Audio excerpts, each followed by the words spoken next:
Good morning, Una Cousins. If it's your first time here, welcome. And if you're returning, I'm so grateful to have you back. Our girl, Melody Cherie, was recently featured in Essence magazine. I read balled it. I kind of scrolled through it, and it's a pretty long article.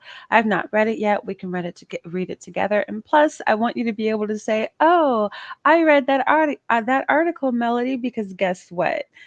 Audio listening counts, okay? If you're into Audible, if you're into audiobooks, that counts as reading, okay? That counts as taking in the information.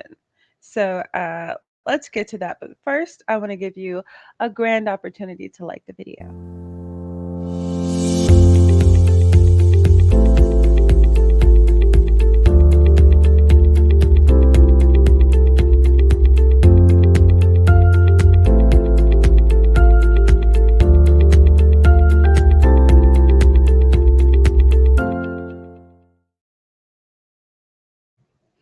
All right. So this thing here is called Mamas at Work. And I'm just going to stop sharing my screen really quickly just to make sure that I've got sound. As I can see, that little circle is vibrating around my head. Perfect. So now I'm just going to scroll on down and get to the begin. Actually, my page is taking just a little while to load. All right. Mamas at Work. 11 Marriage Huntsville star Melody Cherie left her marriage for her kids. I love that. I love that. Quote, I didn't want my children to feel like this was what love was supposed to look like, the reality star entrepreneur and mom of four says. You know what, Melody? This picture, girl, you better work. Girl, you better work. Honey, mama is working. Yes, green. Yes, apple green. This is by Victoria. Uh, I'm going to say Uwumaragi. Uwumaragi. Anyhow, last updated August 26, 2024. I used to write for an online paper called Hip Hop Uncensored. And when you're writing an article on an electronic magazine or an online magazine, every now and then, depending on what sources are available, you've got to do some updates. So just putting that out there. Sometimes you highlight a link here or there. You see how this is pink and this is pink. These are all things you can click that will lead you somewhere else to show evidence for why the person wrote or said what they wrote or said. And sometimes those links break down if people take down what they wrote on their website, and you might have to re upload some hyperlinks and things, anyhow. Just so you know. I'm really feeling amazing, Melody Cherie says, the entrepreneur, real estate guru, singer, and reality TV personality known for 7 seasons of OWN's hit series Love and Marriage Huntsville, is all smiles as we chat. That is so Melody. She is always skinning and grinning. She's just finished an Instagram live selling her 7th Avenue beauty products and been packing products to ship to customers. She's got lunch plans shortly and is dressed up for the occasion. That hangout in her packed schedule is one of the reasons Cherie, a busy working mom of four, feels as great as she does. It's a simple way for her to carve out time for herself in the midst of her many responsibilities. Quote, one of the things that I say often to women, mothers, wives, is to be okay with putting yourself first, she says. Be okay with doing that because we will literally sacrifice so many things for everybody else. Other people can call us at the drop of a dime and will show up. So show up for you because I live that daily. I can truly say that I am doing amazing. Amen, Melody, with a message. A few years ago, if you had asked Cherie how she was doing, her outlook may not have been as sunny. For those who follow Love and Marriage Huntsville, you know that in 2020 she filed for divorce from Martell Holt, her co-star, following his infidelity after 14 years of marriage. And though they've been divorced for some time, things have been contentious, as Holt was convicted of domestic violence in the spring for sending threatening communications to Cherie. But through therapy, not just for herself, but also for her children and the help of a dedicated tribe, she's been able to move forward and be in a positive space. I have an amazing support system, she says. I've literally positioned myself in a way where I can say that everyone I have around me and in my inner circle at this stage in my life are all solid. And with the right team, the right drive, and keeping her own needs front and center, you can't stop Melody Cherie. We talked to the Alabama native about having the courage to leave her marriage, why it was important to have her children go through therapy after making that decision, and what being a mother has taught her about herself. So the interviewer that I mentioned earlier from Essence asks Melody, how do you get it all done? Because being an entrepreneur, being on television, doing music, it's no small feat. As you mentioned, you do put yourself first. But who do you lean on to make that possible? Melody Cherie says. So there are two parts to that. The first thing I will say is I do have an amazing team. And it's so important to have solid people in your life who show up for you when you need them to show up, who pour into you the same way you pour into others, and who help you refill your cup after you've filled up others. So I have an amazing team, family, and close friends who do that regularly for me. And then the other part to that is that I do a lot for myself as well. I do a lot myself as well. Every second of the day counts. Every second matters. I've been in situations in the past where I was like, man, if I had just gotten up an hour earlier, I could have gotten this other task done. And I didn't like that feeling. So now what I do is I make sure I get up and I get started early and I do a lot of multitasking, which allows me to do all the stuff that I need to do. Question: how have the opportunities that have opened up for you been a blessing as you stepped out on your own following your divorce? I think a lot of people have said divorce is like death. And so if you think of divorce like being like death, then you have to look for where life is going to come from. Oh, amen. Then you have to look for where life is going to come from. I like that as a word.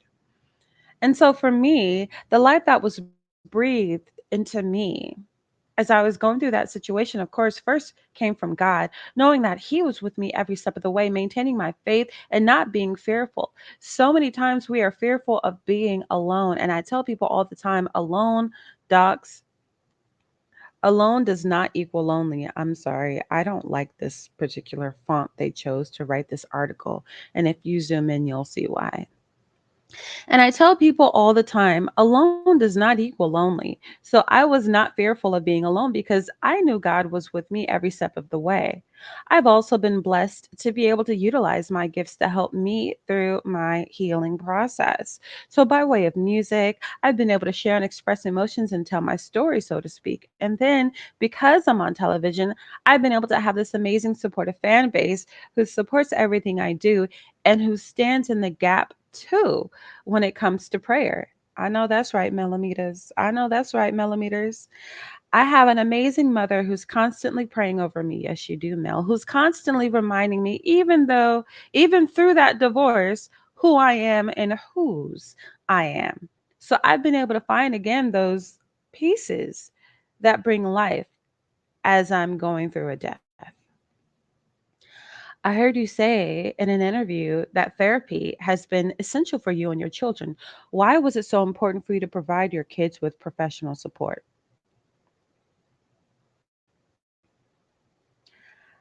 I think sometimes when we're going through stuff, we fail to look at others around us who it affects as well. It would be naive to think that as I'm experiencing hurt and experiencing betrayal and I'm experiencing the pain of divorce, that my children are not experiencing that as well. You better, Mal. So I knew that they might not show it as I do, but still, this is also life changing for them. I didn't want when my children get older to look back and they've got all these issues. I can't turn back the hands of time, so I didn't want to be looking back saying, what else could I have done?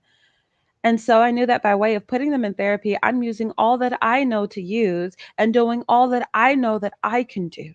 I've been blessed to have the resources to be able to do this. Let me have them in therapy so I'm not creating traumatized adults. That could have been the whole, like, I'm getting teary eyed. That could have been the whole article for me. That paragraph right there did everything I needed it to do for me this morning. It's going to be a great day because this is officially a good morning. I love that. I love that as a former school teacher, as an aunt, as girl, I could go on. Back to the article. And look at the interviewer. I love that. You had a unique situation. I love that too, girl. I love that. You had a unique situation going through your experience on television. You have therapy, but you're also a woman of faith. How have those things fortified you and allowed you to move forward free?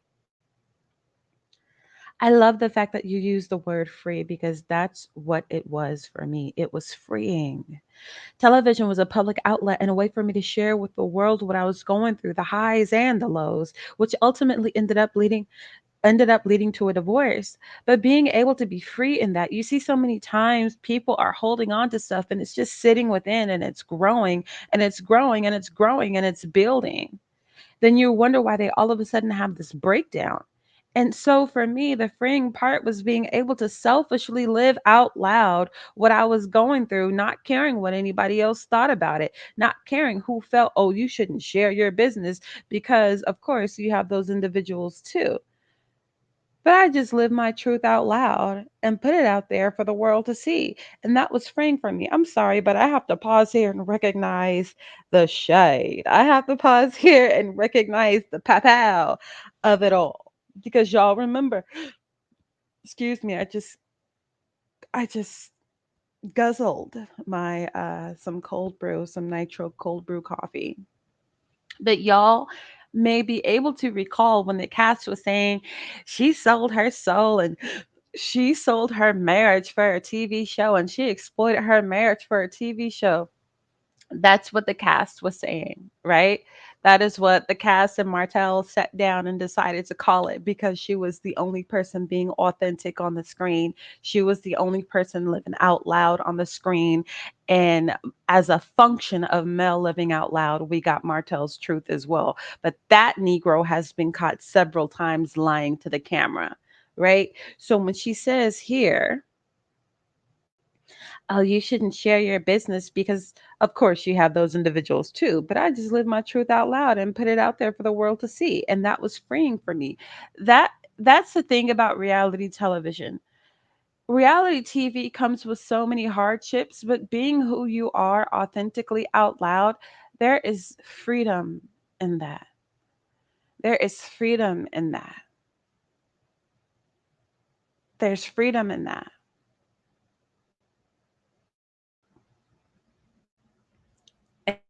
And freedom is therapeutic, Joe. Anyhow, and how do you pour into yourself? The interviewer asks Mel.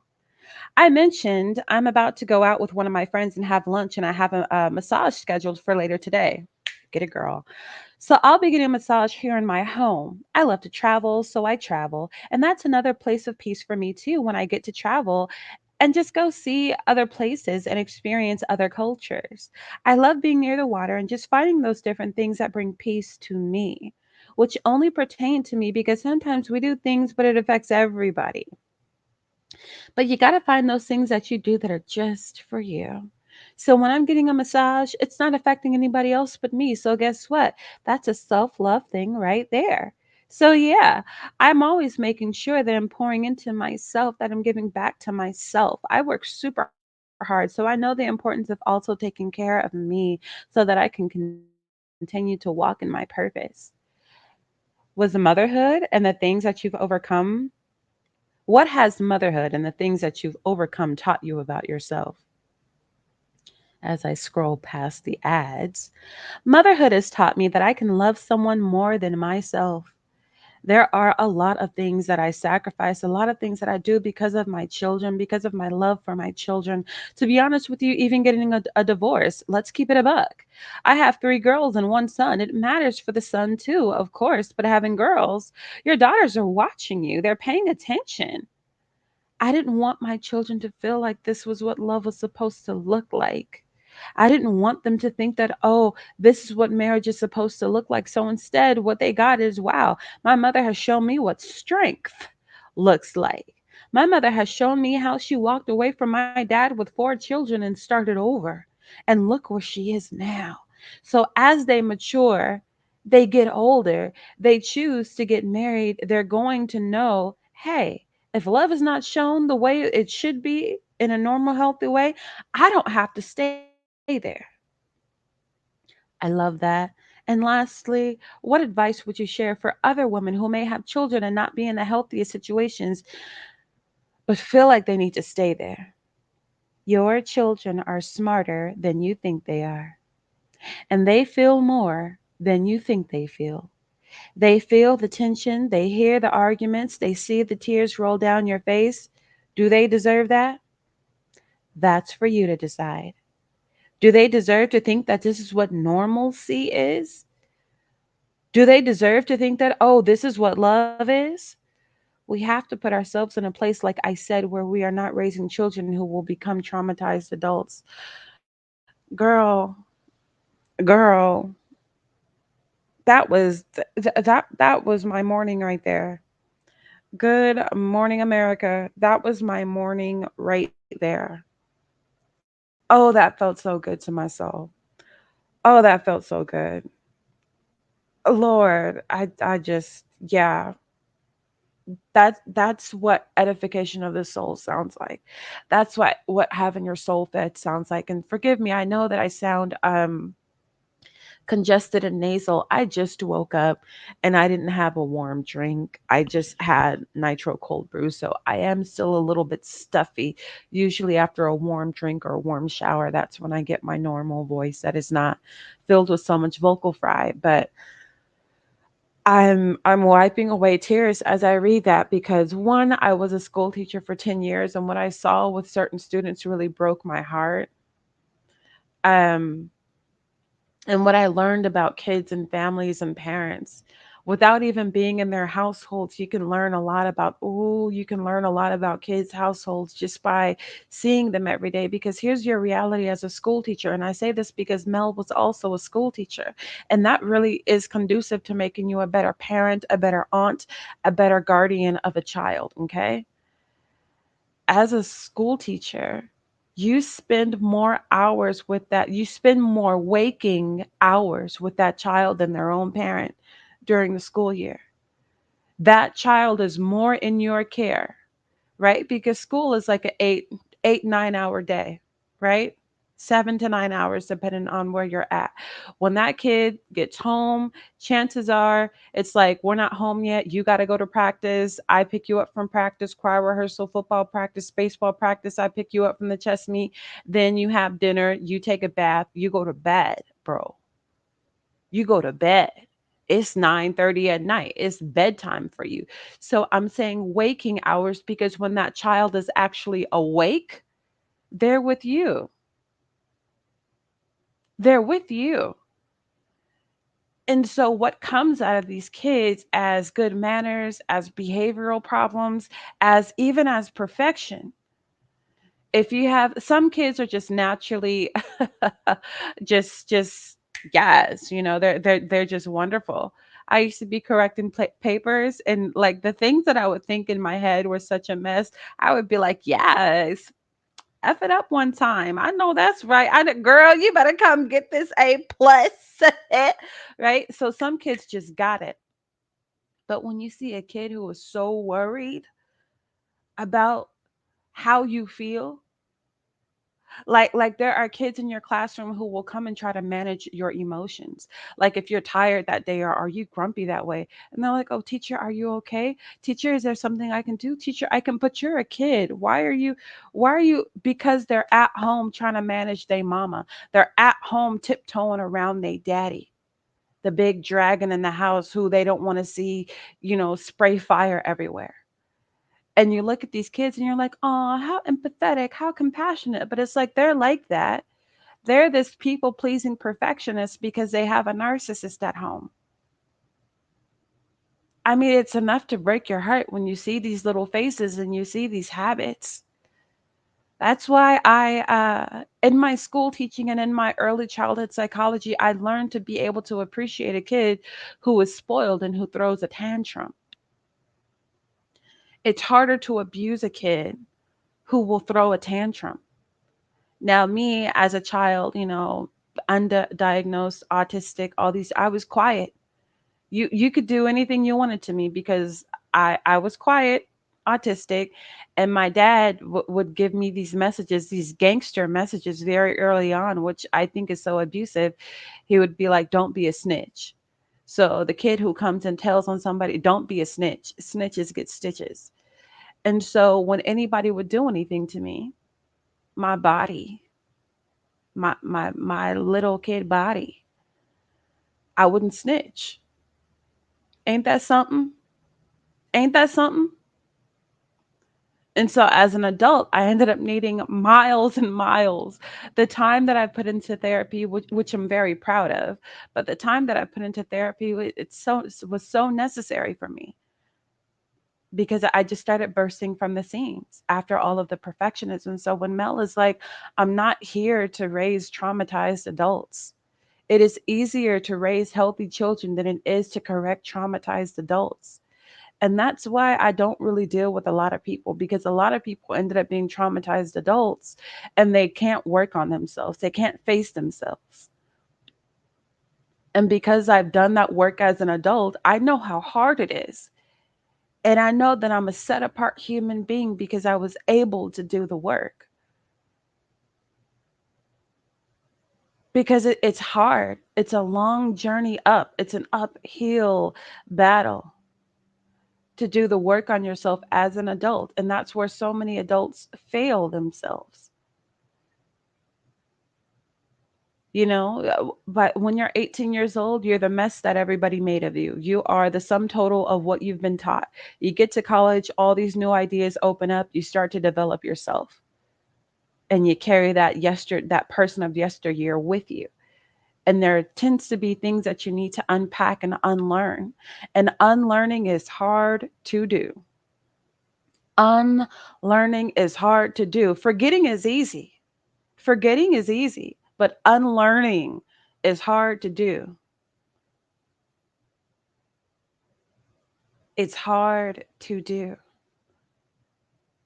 Rewiring your brain is hard to do. And I love that Mel is able to acknowledge that. And that's one of the fruits of being a school teacher. The things that you learn about human nature, the things that you learn about early.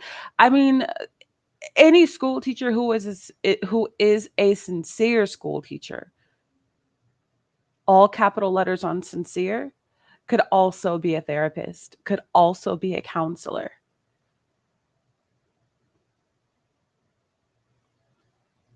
Interacting with these vulnerable human beings whose brains are not yet developed.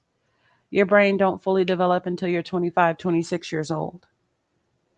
So you have these fragile people trusting you because that's all they can do. They are in a compromised situation that all they can do is trust you. When they're 5 and 6 and 7 and 8 and 10 and 12 and 13, and all they can do is trust you. And what a world it is when the people that these kids trust cannot trust them. When your dad is Martel Holt. And I love that Mel was mindful of that because I have so many, actually I can't even say girlfriends because I don't deal with these women anymore. I don't. But they would be in these abusive marriages and relationships and divorce the husband and pick up a boyfriend and a fiance who's the same way. And they're like, girl, don't worry about my kids. Kids are so resilient. I hate to hear people say that. I really do. I really have hatred for it. Kids are so resilient. Kids just bounce back. Yeah, the kids will, but wait until they're adults. Wait until they're adults.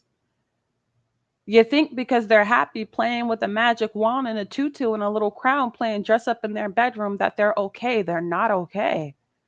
They're not okay. And it comes out in the weirdest, most whack ways. Sometimes it comes out on the playground and you're just like, so and so, why did you let that person hit you? Well, he might not be my friend anymore if I hit him back. Wait, what? You mean to tell me if you protect your body as you should? Because I don't do that with little kids. That's another thing that as a school teacher, I didn't appreciate. I didn't appreciate if they get in the fight, send them both home. I've never appreciated if they get into a fight, suspend them both. Because, these zero tolerance policies. I remember my biracial cousin and my biracial nephew, they went to the same school. And here's what a lot of people don't talk about. When we talk about mixed kids, we talk a lot about girls, okay, and beauty. But what y'all don't know is that however black girls are affected by mixed black girls, understand that a lot of white boys are affected that way by biracial black boys. There's this uptick in perms, for example, among Caucasian boys. An uptick in perms, y'all. I mean, curl rods, chemicals, sit under the dryer. They getting curls, y'all. They're not getting relaxers. Relaxers are for Negroes. Relaxers are people with curls. I'm talking they're getting their hair curled at salons and barbershops because these mixed boys is pressure. They show up with that fade with all them curls, and all the girls are like, "Can I touch your hair? Oh my God, your hair is so curly. Does it just do that? Can I? Wow, your hair looks so different today." They're getting perms. These little blonde hair, blue eyed boys are going and they're getting curls, y'all. Somebody say S curl. Somebody say jury curl. Somebody say just let your soul glow. That these little boys are pressure, right? because of their proximity to male whiteness, and they get bullied because of it. Some of us are making very beautiful, very handsome boys. By the way, y'all little uppity nephew, he just made a national baseball team. He will be representing the Pacific Northwest, and his birthday was yesterday. That's my nephew, Eric. So if you go to eric.impy.2029 on Instagram, you can follow his journey. You can follow his journey to the MLB. He is as good of a football player. I would hope he plays baseball over football or both, but I definitely, with the things that happen in football, I would just rather him play baseball. Anyhow, um, making a national team is a big deal. If you make a national team, MLB eyes are on you. They're paying attention. They're watching. So it's a big deal. He's really proud of himself. We're really proud of him. But the point is, my one of my biracial male cousins and my nephew both went to the same school, and the kids would be like, black man, black man. Well, and they would call them the N word as well. And when the kids were calling them black man, they're like, well, the reason I called him that is because I forgot his name. And the teachers would just be like, well, they just forgot his name. And I'm like, do you think that's how little kids talk? These aren't even Gen Z, this is Gen Alpha. Why do you think they're calling him black man when these kids are 9 years old?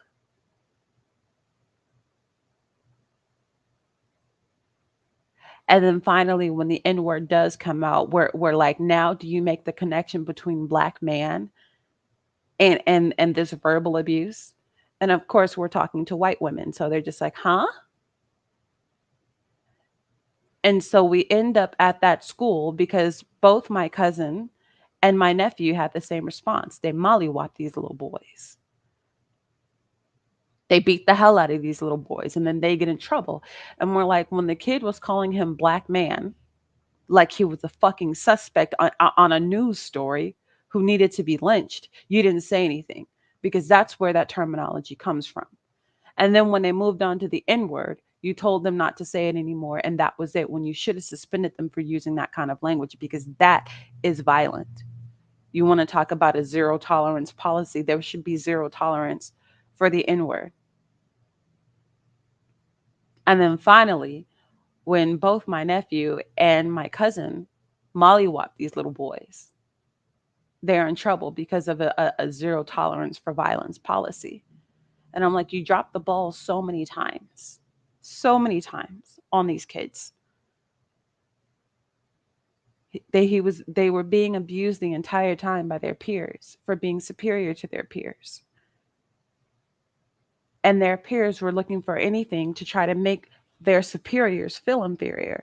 And when I say this, I mean, y'all gotta forgive me, but I'm not just saying this because I'm related to my nephew and my cousin. I'm saying this because I've been a school teacher and I've seen how it looks. I know what it looks like when you're the most handsome boy in your class and when you're the most handsome and you get the best grades and you're the best athletes. People who feel like that should be their position get really, really salty. They get really, really salty. They get salty real fast. My eldest sister was homecoming queen, beat out every cheerleader for it. Okay. Um, my other sister, she grew up as a model, freaking size zero. Like I could go on and on. But the thing about this is that my sisters are very dark skinned. And when I tell you the mixed chicks and the light skinned chicks and non-black chicks had a problem because you're black. Why are you prettier than me? You're black. Why did my boyfriend leave me for you? You're black. Why did they vote for you over me? And you're not just black, you're dark. It would be one thing if, they picked your little sister, but they picked you. And quiet as it's kept, I ain't never been as pretty as my sisters. People be like, "Oh, Uppity, you so cute," and I'm just like, "That is not my lived reality. That is not my lived experience. My lived experience is that I have always been like, I mean, if you're a colorist and lighter skin and long hair does you for something, then fine. But when I tell you, my sisters have always been superior in physical features and skin texture, and if you're not a colorist, skin color, because there are such things as skin tones that are more beautiful than other tones. There is a such thing. It's just that it's not always the color. It's about the quality of the texture and the undertones. I've always looked like a wild thing compared to my sisters. Like I told y'all in videos ago, my nicknames used to be shit like Predator and Sasquatch and Harry and the Hendersons. Nobody calls a beautiful kid that. Nobody calls a beautiful kid that, but my sister who was modeling as a kid, you know what they used to call her? They used to call her Face. What's the matter, Face? Oh, come here, Face, because her face was so fucking perfect. She just gave face. She gave face as a toddler. She gave face as my grandma would call us teenagers. When we hit age 10, and she just gave the face, and so everybody called her face. I'm like, call that heifer Alexis. By the way, my sister will be being induced on September 10th, giving birth to her fourth child. So if you have made it this far in the video, I am so humbly asking you for your prayers and well wishes and sending your energy our way. It's a boy. Um, I'm just asking for that. Um, if you have it, send it. You don't have to.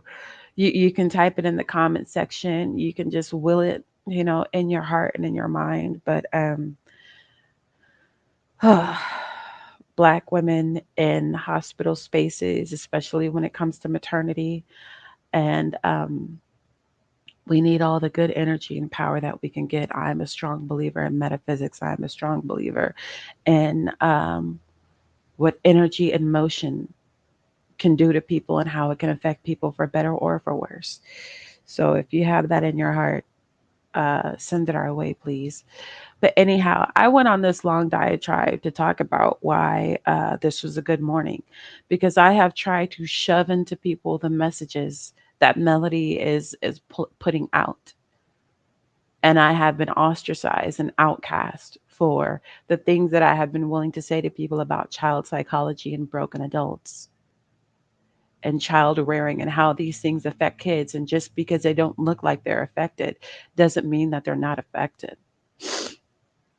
Just because the kid is playing in their room through the argument that they can hear doesn't mean that they're not going to fall asleep and have nightmares about a monster screaming at them the same thing that your husband or their dad screamed at you.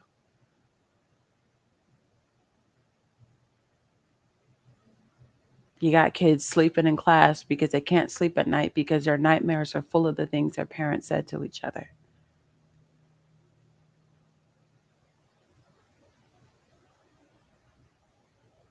Anyhow, I love that Mel is where she is. It's about damn time. People don't seem to understand why millimeters are millimeters, and it's not just because it was her against the world. It's not just because it was Mel versus everybody. It's because this is the kind of black womanhood we identify with. This is the kind of black womanhood we want promoted. When we see all these, I swear people think Sexy Red and women like her are the default black woman. Sexy Red and Sukihana. I'm not going to sit here and demonize them, but I'll tell you out and out, I'm nothing like these women. They don't represent me in any regard, but they act like that's the default black woman. And for me personally, I've always been a little bit more like Mel. If I really had to compare myself to somebody on TV, it's like, all right, I got an incredible mom with a lofty church background. We're Church of God in Christ. I grew up clapping in Gullah Geechee circles, and we don't need no music, and God don't need no matches because He fine by Himself. First generation college student, and like just all these different things, pageantry and being well mannered and learning how to sit and stand and speak to people. And like, that is my brand of womanhood. Now, there are differences between me and Mel, absolutely, but I'm saying I'm more like a Mel than I am like a Sexy Red or a Sukihana or a Cardi B or a Nicki Minaj, or like, I've got some Mel and Beyonce isms. Beyonce was born in a beauty salon, so was I. Um, her mom did hair, so did mine. Blah blah blah. She was put into these things and that thing, so was I. There's a similarity there, and so I like her promotion. I like her as an authentic picture of black womanhood, so forth and so on. Now, it doesn't mean that other people, aren't promotions of correct black womanhood or authentic black womanhood, but we get the short end of the stick, especially by these damn David Glover, Daniel Glover. What's that man's name? Childish Gambino. I hate that nigga. I hope I hope he falls down a flight of stairs and breaks both of his hands or loses his tongue somehow, and all of a sudden he doesn't have the ability to write these damn movies where he's casting black women as the damn villain. I hope something happens to where he cannot write anymore. Y'all remember that show ATL or Atlanta, whatever it was called? I only saw a few scenes from it, but he had that very aggressive, dark skinned black girl hollering at that white girl through the club, mad because she was dating a black man. I'm like, who does that? What black woman has low enough self esteem to do something like that? That is a black man, white woman interracial relationship fetish. The most I've seen a black woman do is roll her damn eyes because she knows what that kind of couple is about. Whenever I am out in the Pacific Northwest and I see a white female black male couple, they always lock in on me. If you got this far in the video, timestamp and let me know that you know what I'm talking about. They lock eyes on me, looking for a reaction. They want me to hate on them so bad. They want me to be jealous so bad. And I used to encounter this a lot as a barista, and I would immediately flirt with a woman. I would immediately start flirting with her, and I would act like that Negro male was not even there because it's the only thing I could do to disarm them from that passive aggressive as, you want this, you want to be me, and you want to be with him. And I'm like, I have so many cousins made from that kind of relationship that without my mother, without their auntie Nikki, would have struggled through all kind of identity problems. I have seen so many white mama biracials with black daddies get on TikTok and beg these people to stop making them. Please stop making us. Please stop making us. There are all kind of biracial wars on TikTok talking about how black mama biracials are superior because you never hear them talk about, like, my nephew's a black mama biracial, right? His daddy's German. You don't hear them say, I was never black enough for the black people or white enough for the white people. I never fit in. I blah blah blah blah blah. My nephew just be oscillating between them people, fitting in with everybody. He white today, he black tomorrow, he both, and then he chilling with the Mexicans. Like just don't give a damn. Ain't got no identity crisis. Because I'm like, these white women are raising their black daughters or their biracial black daughters with the tools of white womanhood, and when it doesn't work for them, they're just like, huh? Why isn't life not lifing for me the way you said it would? And it's like, well, you're not your mama. That's the cold hard truth. Whereas when you have a black mother, you've already been given the culture and the way. And these kids be calm and cool as hell. And they just the mentality is totally different. Anyhow, I've been on here way too long talking about way too many things. Um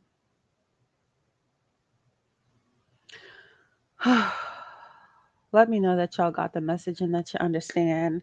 Um Mel literally brought me to tears this morning. Um I needed to see another black woman putting out that message tough, so tough that you can tell that she's not new to it. Like, there are sisters we still have to introduce to getting therapy for their kids, but Mel's been on it for years. She's not being introduced to it, she's teaching it, and I love that evolution of the black community, because really all of our kids should be in therapy. Just being born black in America, even if you were born wealthy, okay? Even if you were born with a silver spoon in your mouth, being born black in America qualifies you for therapy. Being born black in America means you are in a narcissistic relationship with your country, and you are the black sheep and the scapegoat of your narcissistic American family. The narcissist being the white male, his flying monkey, his number one flying monkey and do girl being the white female, but not at all excluded to them, because then you have people of color who come here, refugee, immigrant, whatever it is, who also treat you a certain kind of way. That's how white supremacy is set up globally, but especially in America, it's like you need to be in therapy. Just out of the womb, why? As soon as you're able to have a conversation with someone, into therapy you go.